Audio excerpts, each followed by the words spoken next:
earlier than any of the other Gospels, because he begins with John the Baptist. None of the rest of them go back that far. And Acts ends with the gospel being preached in Rome. In other words, Luke gives us the only complete record from the birth of Jesus to the story being told into the uttermost parts of the earth. He's the only one that does that. Mark ends with the ascension. John ends with Jesus' post-resurrection visit with 7 of his disciples out there by the Sea of Galilee. Matthew ends with the giving of the Great Commission. Go into all the world and preach the gospel. But Luke in Acts shows the carrying out of that commission. Gives us the history of the early church, the only history that we have of the early church, showing the spread of the gospel from Jerusalem, Judea, Samaria, to all of the then known world. Think what we would have missed if we didn't have Acts. There would be no tie-in from the Gospels to the rest of the New Testament. There would be no tie-in. Now, it's commonly, though not universally accepted by scholars, that Luke was written after Matthew and Mark. And I think that's probably strengthened. I think it's probably accurate and probably strengthened by the way that Luke opens his gospel. Do you remember when we read the first part of Acts that he started by saying Theophilus, by addressing that to Theophilus? As Luke opens, he says this: "Many have undertaken to draw up an account of the things that have been fulfilled among us, just as they were handed down to us by those who from the first were eyewitnesses and servants of the word. Therefore, since I myself have carefully investigated everything from the beginning, it seemed good also to me to write an orderly account for you, most excellent Theophilus." It's going to the same person. These two books addressed to the same person, so that you may know the certainty of the things that you have been taught. We don't know anything about Theophilus, by the way, other than the fact that Luke and Acts were addressed to him. These are the only 2 times that his name is mentioned anywhere in the New Testament. His name indicates that he was a Greek, Theophilus. That's Greek, isn't it? It's a Greek name. So he was a Gentile. The 2 words that precede his name, most excellent Theophilus, was a normal way of addressing a high official, a high government official. And so many have thought that he was probably a high government official in Antioch. And some have thought that Luke was probably a slave that was born in his household. Now that's pure conjecture. Possible, but pure conjecture. And those who feel that he was somehow attached to the household of Theophilus have further suggested that maybe because of his acute intellect, which becomes very obvious in his writings, that Theophilus decided to educate him at the best university in the land, which would have been at Tarsus, and that he received his medical education there. If that's the case, Paul, being from Tarsus, being educated there, it's possible that they were classmates at the university. Now, all of that is pure conjecture, but it's sort of interesting to play with a little bit. From the introductory remarks that he makes here in opening Luke, it's evident that there were multiple accounts already in existence. So that's probably Mark, Matthew, at least those. He says, many have undertaken to draw up an account of the things that have been fulfilled among us. there seems to be a little hint that he wasn't totally satisfied with everything that had been written. I don't mean dissatisfied with what had been written, but that there wasn't enough, that maybe there needed to be something else that was said, that it wasn't quite complete. So he comes along and he says, since I myself have carefully investigated everything from the beginning, it seemed good to me to write to you, Theophilus, an orderly account. Luke was obviously a very studious researcher and was looking for every scrap of material that he could find in sitting down to write this account. He seems to admit that he had not personally been acquainted with Jesus, had not personally seen him. Of course, he's never mentioned in that role, so that's probably the case. But the fact that he is seeking out eyewitnesses probably indicates that he wasn't one of those. And those eyewitnesses, their ranks were rapidly depleting. Whatever he was going to do, he had to do. And so he interviewed people, probably any of the apostles that were still living, probably the brothers and sisters of Jesus, and probably his mother. I think especially his mother. And I'll tell you why. Mary seems to open her heart to Luke in a way that she doesn't open her heart to anybody else. Why? Was it because old age was approaching and she knew some things that nobody else knew and she thought that they needed to be told? Don't know. Possibly. But whatever it is, we have in Luke's gospel what we have in no other. We have the story of the angel Gabriel announcing to her that she was going to give birth to the Messiah. That doesn't exist anywhere else, only in Luke. It's the only place that you're going to find that. You have her visit to her cousin Elizabeth and the Magnificat that she expressed there. You have in Luke the presentation of Jesus in the temple when he was 8 days old, where we are treated to the beautiful stories of Anna and Simeon. That doesn't exist any other place, only in Luke. You have the story of Jesus in the temple at age 12. You remember that story well, don't you? It's only in Luke. You're not going to find it anywhere else. He was diligent in his craft, his careful research, but also in his writing. Some have called Luke the most beautiful book ever written, and scholars are in almost unanimous agreement that the Greek that Luke writes is the best in all Scripture, that it's just the best that there is. But he was a very modest man in spite of all of these things we've just talked about here. He never once mentions his name. In the 24 chapters of Luke, in the 28 chapters of Acts, he never one time mentions his name. Now, I'm going to tell you, if I'd written some stuff like that, you'd find me talking about it.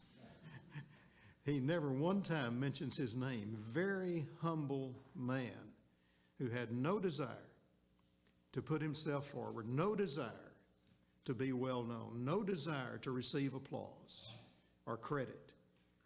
But he holds such a unique position among all the writers of the Bible. Did you know that he is the only Gentile writer in the Bible? Of the Bible's 66 books, 64 were written by Jews. The only two that weren't are the Gospel of Luke and the book of Acts. The only Greek writer. Further evidence to his being Gentile is the fact that in Colossians 4, Paul speaks of his friends who are with him. He names 3 of those friends, and he says, these are the only Jews among my fellow workers. And then he names 3 more, and Luke is one of them. Luke's gospel is very Gentile friendly.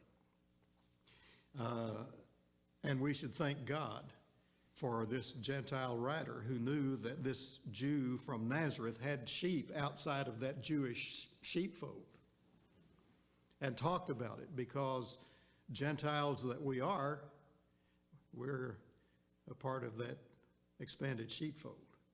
His Gentile leanings are apparent. For instance, in his genealogy, he doesn't trace the descendancy of Jesus back to Abraham, as Matthew does, who was the forefather of the Jews, but he traces it back to Adam, who was the forefather of the whole human race. He shows his sensitivity to Gentiles. Only in Luke do you hear Jesus praising the faith of Gentiles, such as the widow of Zarephath, Naaman, the Syrian. He extols the Roman centurion. Only in Luke do you read the story of the Good Samaritan. The story about one grateful leper who was what? A Samaritan. He's very Gentile friendly. And the other thing is, and this is something that I learned in this study that I wasn't really aware of, I don't think.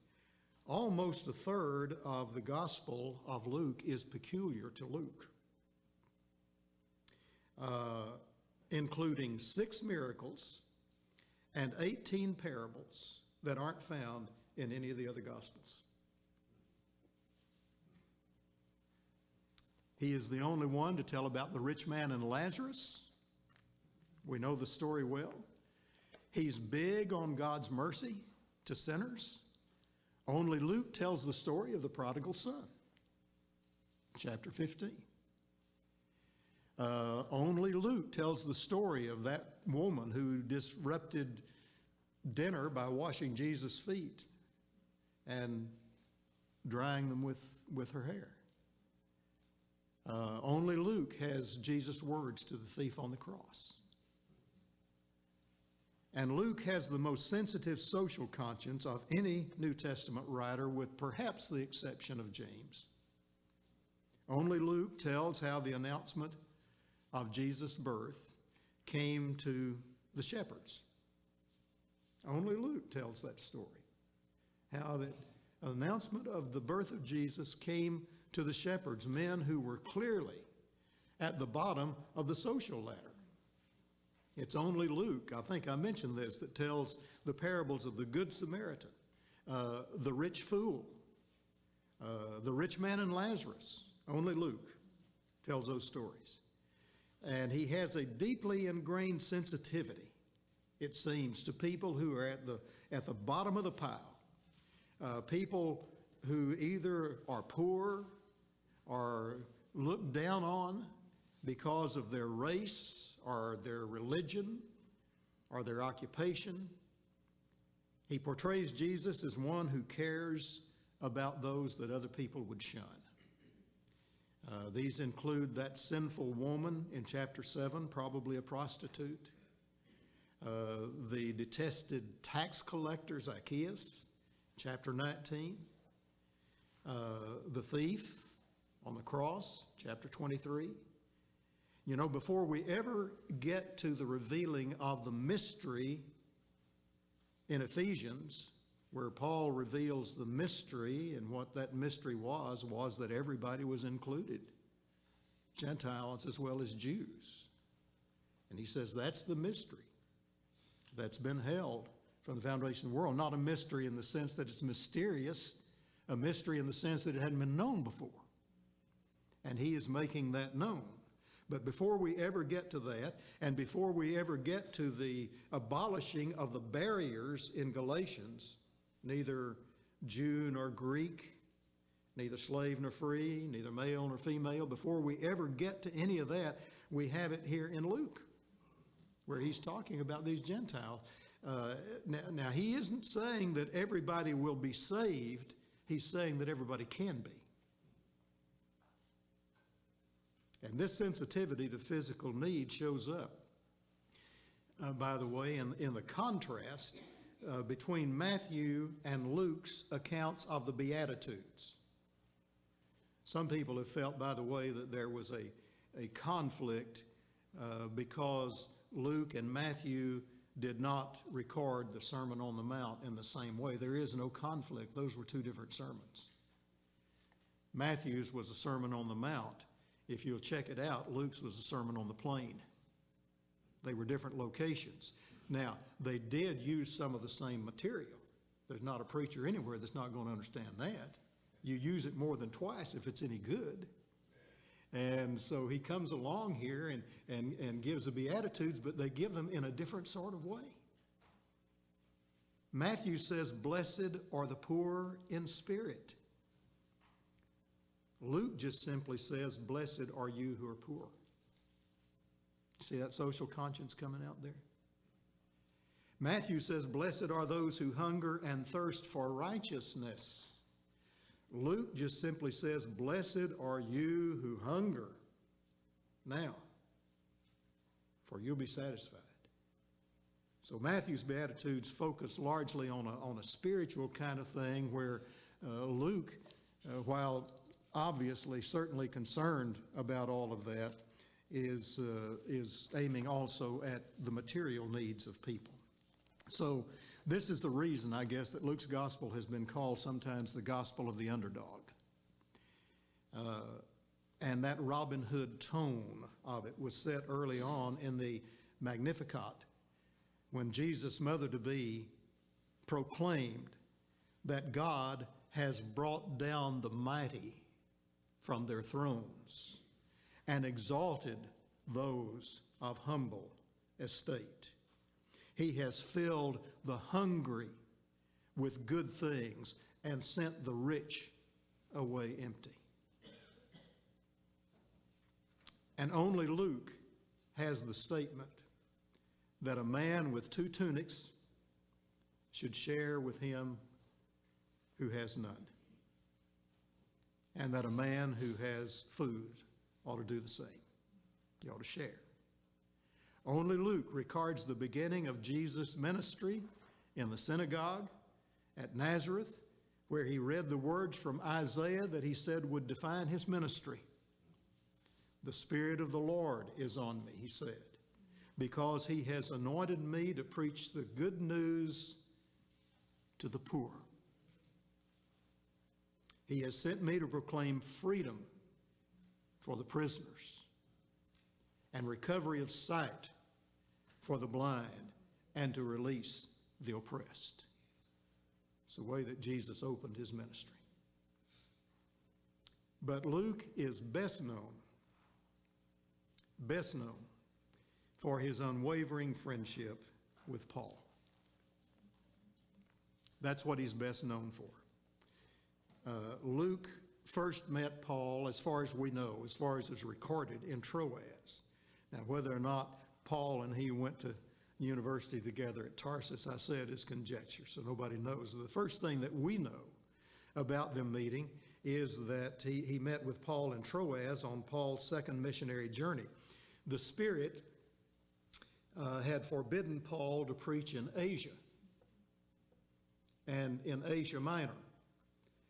And his direction was determined by that vision that he had at night, the man from Macedonia saying, "Come over to Macedonia and help us." And that's the way that he crossed that Aegean Sea and went into Europe and started preaching there. And it is here in Acts 16 that the so-called we sections began. And by the we sections, we're simply talking about this, that Luke switches over where he has been just giving the story about Paul. He now switches over and he begins talking about we. That's why they're called the we sections. And that's the way that we know that he is joined up with Paul at this time. For instance, he says here, after he met Paul in Troas, and after Paul had received that vision, Luke says, after Paul had seen the vision, we got ready at once to leave for Macedonia. We got ready. He's going with him. Concluding, he says that God had called us to preach the gospel to them. From Troas, he says, we set out to sea. That's the we section. So we know that he is with him. Well, they crossed that Aegean Sea. They went first to the city of Philippi. And on a Sabbath day, you remember, they went down outside the city to a place where some women were gathered. One of those women was Lydia, and she and her members of her household were baptized, you recall. And Luke says she invited us to her home. Now, when Paul leaves Philippi, Luke doesn't go with him. He stays in Philippi. It seems that he was left in charge of the church there for the next several years, because he was still there when Paul came back to Philippi on his third missionary journey. And when Paul left this time from Philippi, Luke went with him, because the we section takes up again. We sailed from Philippi, he says in Acts 20. So the we section is taken up again, and from there to the end of Acts, he's with him all the way. From there, his account ceases to be any kind of researched material, which he indicates it was to begin with, and becomes not only biographical of Paul, but autobiographical of Luke as well, because he's with him. Luke was a physician. He was a doctor. And seems, amusingly to me, a bit defensive of his profession. And I'll tell you what I mean. Mark tells a story about a woman who had been stricken with a malady for 12 years. Remember? And says, this is Mark's language, she had suffered a great deal under the care of many doctors and had spent all she had. Yet instead of getting better, she got worse. Well, that's not a high compliment to the medical profession, is it? You know, she suffered under all these doctors, spent everything that she had, got worse instead of getting better. Now, Luke tells a story too, but he leaves out the part about costly medical care and it not doing her any good. He leaves that one alone. Incidentally, the only other time that treatment by physicians is mentioned in the Bible is in 2 Chronicles, where it says, in the 39th year of his reign, Asa was afflicted with a disease in his feet. And though his disease was severe, even in his illness, he did not seek help from the Lord, but only from the physicians. And then in the 41st year of his reign, he died. You know, the Bible's not treating these doctors too good, is it? Reminded me of an obituary I saw about a certain doctor who had passed away, and the final sentence in that obituary said, he was buried in Langham Cemetery, to which he was a liberal contributor. I thought I was going to have to explain that. I didn't, did I? Anyway, it appears that Luke was Paul's personal physician, traveling with him to be certain that his medical needs were taken care of. And Paul had a lot of medical needs. In Galatians chapter 4, he mentions an illness that he suffered when he preached in that part of Asia Minor. In 2 Corinthians, he speaks of that thorn in the flesh, which, while we don't know for sure what it was, most believe at least was probably a physical affliction. Most people think probably eyes, and there's reason for that. But whatever it was, he had a lot of physical ailments and Dr. Luke kept him going. I would like to think that the church at Philippi had something to do with that. You know, Paul was very fond of that church, wrote of his fondness for them. And maybe other churches joined in, but I'd like to think that maybe they insisted that Paul not take any more of these journeys without a doctor being with him. And that they asked Dr. Luke to travel with him and to see after him, because after this thing in Philippi, Luke was always with him, always with him. He was with him in Jerusalem. He was with him in Caesarea when he was imprisoned for 2 years. He was with him on that voyage that he took to Rome. He was with him in Rome while he was there. And so he was seemingly always with him. I think no greater tribute, I'm going to close with this. I think no greater tribute has been paid him than a very short sentence in the last letter that Paul ever wrote. And I mentioned this earlier, that Paul had mentioned his name 3 times, and this is the final time that he did. He mentioned him. Paul was in prison in Rome at the time. He was under a sentence of death.